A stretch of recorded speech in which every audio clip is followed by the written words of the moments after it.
ಭಾರಿ ಜನ ಮೆಚ್ಚುಗೆ ಪಡೆದಿದ್ದಂತಹ ಲಕ್ಕಿ ಭಾಸ್ಕರ್ ಮೂವಿ ನಿಮಗೆ ನೆನಪಿರಬಹುದು. ಈಗ ಲಕ್ಕಿ ಭಾಸ್ಕರ್ ಮೂವಿಯನ್ನೇ ಹೋಲುವಂತಹ ಪ್ರಕರಣ ಬೆಂಗಳೂರಿನಲ್ಲಿ ನಡೆದಿದೆ.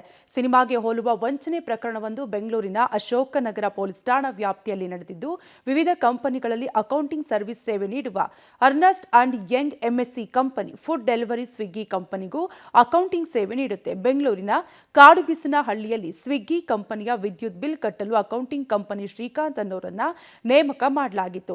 ಸ್ವಿಗ್ಗಿ ಕಂಪನಿಯ ಎಚ್ಡಿಎಫ್ಸಿ ಬ್ಯಾಂಕ್ ಕಾರ್ಡ್ ಮೂಲಕ ಪ್ರತಿ ತಿಂಗಳು 1 ರಿಂದ 2 ಕೋಟಿಯಷ್ಟು ಕರೆಂಟ್ ಬಿಲ್ ಕಟ್ಟಿದ್ದಾರೆ. ಕಳೆದ ಜೂನ್ನಿಂದ ಡಿಸೆಂಬರ್ವರೆಗೂ ಕಂಪನಿ ಹಣದಲ್ಲಿ 6,86,00,000 ಹಣವನ್ನು ಬೆಟ್ಟಿಂಗ್ ಆಪ್ನಲ್ಲಿ ಹಾಕಿ ಕಳೆದುಕೊಂಡಿರುವುದು ಗೊತ್ತಾಗಿದೆ.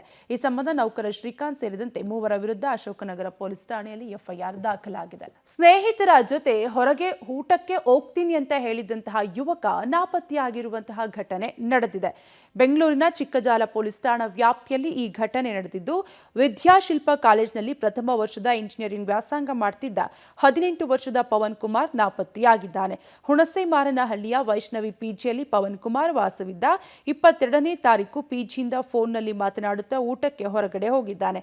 ಆದರೆ ಇದುವರೆಗೂ ಪತ್ತೆಯಾಗಿಲ್ಲ. ಮೂಲತಃ ರಾಯಚೂರಿನ ಪವನ್ ಎಲ್ಲಿದ್ದಾನೆ, ಏನ್ ಮಾಡ್ತಿದ್ದಾನೆ ಅಂತ ಪೋಷಕರು ಆತಂಕಗೊಂಡಿದ್ದಾರೆ. ಮಗನಿಗಾಗಿ ಪೋಷಕರಿಂದ ಬೆಂಗಳೂರಿನಲ್ಲಿ ಹುಡುಕಾಟ ನಡೆಸ್ತಾ ಇದ್ದಾರೆ.